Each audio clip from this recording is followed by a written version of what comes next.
That's right, boys. I'm back, and I'm not alone this time. It's Nick Dinsmore. How you doing, sir? I'm doing fantastic. How are you guys doing? Awesome. Great. So, what's going on in the life of Mr. Dinsmore? You still over there at OVW and training? Life with Nick Dinsmore is nonstop, man. I'm living the dream. I'm training currently at OVW in Louisville, Kentucky, along with wrestling on the weekends. Eugene is touring the country and the world as we speak. Nice. And what's it like? You being a staple of OVW, you've gone off and you've done the Eugene character all over the place now, and it's the complete opposite of what you were doing before you got into that character. How do the fans that know you before react to you there? How do they react to the Eugene character? Well, you know, I wrestled here in Louisville for OVW for almost 10 years before Eugene debuted on WWE, and the fans that came to see me for 10 years still, you know, they still come up and greet me and give me a hug, and they just enjoyed seeing me wrestle in WWE, whether I was in the form of a character Eugene or the same Nick Dinsmore that they saw every week at the Davis Arena TV tapings. And what is your thoughts on it? Because I know a lot of the mainstream fans, you know, they see WWE and that's all they see.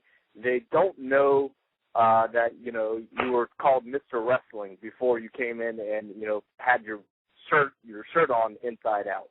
You know, what are your thoughts on playing the Eugene character? You know, Eugene's very dear to my heart. It was a character that I came up with and I presented to Vince McMahon, and Vince liked it, and he went with it, and it's done really well for me. Nice. Okay. You know, and I wondered because I didn't know that you actually presented that character, because it is one of my favorites because it's just unique, and you know, the way that you were able to portray it, and it wasn't like a silly thrown off character, although it was, you know, silly played. And with that, you've been able to wrestle. You had feuds with the top stars of the business, and what was it like going in there? And then you had feuds with Triple H and Vince McMahon, and you teamed up with The Rock when he returned there. I mean, you know, it was to wrestle performers like Triple H, to be in the ring with Vince McMahon, with Hulk Hogan, to be in the ring with The Rock is definitely a dream come true. But you know, just to wrestle for WWE was the ultimate dream. But to take that next step and being there with main event guys and main eventing pay-per-views was the boyhood dream come true. Awesome. Now, continue with the Eugene and the past WWE journey. You know, with the whole PG thing right now, and you've probably been asked this before, with the whole PG era that we're currently seeing in the WWE, is it like the Eugene character like perfect for that? And that something could have been done. All right. Go on, I'm sorry I cut you off. No, well, I was going to let you elaborate. You said you think so. Oh yeah, of course. I mean, Eugene is a kid's character that was meant to entertain and to be comedy. Which, if you're going for a PG rating, I mean, there's nothing more PG than lovable Eugene coming out there with all the comedy and all the entertainment that was involved. So I mean, I think Eugene and a WWE PG rating would be a perfect fit. Oh, definitely. But to step away from that for a while, and you know, if anybody wants to ask any other questions, post the question in the chat room or call in 646-929-2442. Let's get to you at OVW and the training. Could you, for those listeners that's here now, could you just talk about what your training entails, and for those in the Louisville area, what they would expect if they were to, you know, come to OVW for his Nick Dinsmore experience? Yeah, I teach the Nick Dinsmore Pro Wrestling class at the OVW Davis Arena in Louisville, Kentucky.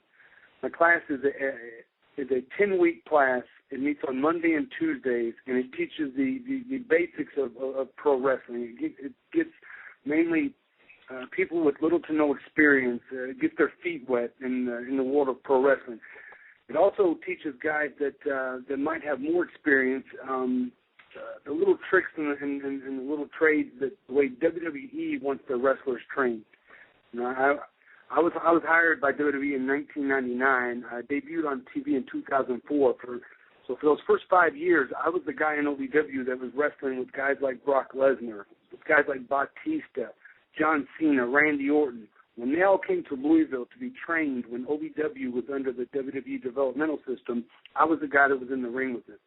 So I have a good grasp on what WWE wants in their superstars. So that's the way I train wrestlers today, along with the basics and the fundamentals that I believe is the right way that wrestlers should be trained. It's not a school that's just going to blow you up and run you and make you do a million squats. I mean, I try to get everybody physically fit enough to have a match. And throughout the 10-week course, we meet twice a week, and we build each day on what we learned the day previous until at the end of the 10 weeks, I feel like my students could go out and have a match in front of a crowd that I could be proud of and that they could be proud of. Okay. And OVW is supposed to be having this, I don't know if this is like a pay-per-view kind of thing, but it's a big show. The Saturday night main event coming up on the 13th, correct? Yeah, OVW has what they call the Saturday night special. That this Saturday will be the OVW Saturday night special. I'm not really, I haven't been over to actually follow the television taping. I know one big match is Mr. Media Cliff Compton is taking on Matt Barella, the lowrider, for the OVW heavyweight title. So, big event this weekend. And that's a title you're very familiar with. I guess you've had more reigns than any other champion. And with the names that you rattled off earlier, Brock Lesnar, Randy Orton, and more, you know, what's it mean to you to be the guy that's had that strap more than any other guy? You're the Ric Flair of OVW. Well, that's quite a comment, quite a compliment. But I mean, the OVW Championship is very near and dear to my heart because that's where I started professional wrestling. It's a title that will always mean a lot to me, and OVW as well. That's why I enjoy going back and training wrestlers there. And if anyone wants more information on the training class that I have, the OVW website is ovwrestling.com, and if you click on the school section on ovwrestling.com, you'll be able to see all the information on the training class that I have. All right, great. Hey, Nick, we got a couple of questions in the chat room here. One from John, and he wants to know what were your thoughts on being Eric Bischoff's nephew. I thought it was fantastic. I mean, some people will say bad things about Eric Bischoff, but he took a company that wasn't making any money with WCW, or making very little, and made it. That company made more money than any other professional wrestling company in history. And he once he got took charge there, he took WCW and professional wrestling to heights that no one had ever seen. And when I came in and I was attached to as his nephew, you know, it gave Eugene, it gave me instant credibility. And I thought it was fantastic. I really enjoyed working with Eric, and I'd like to be able to do so more.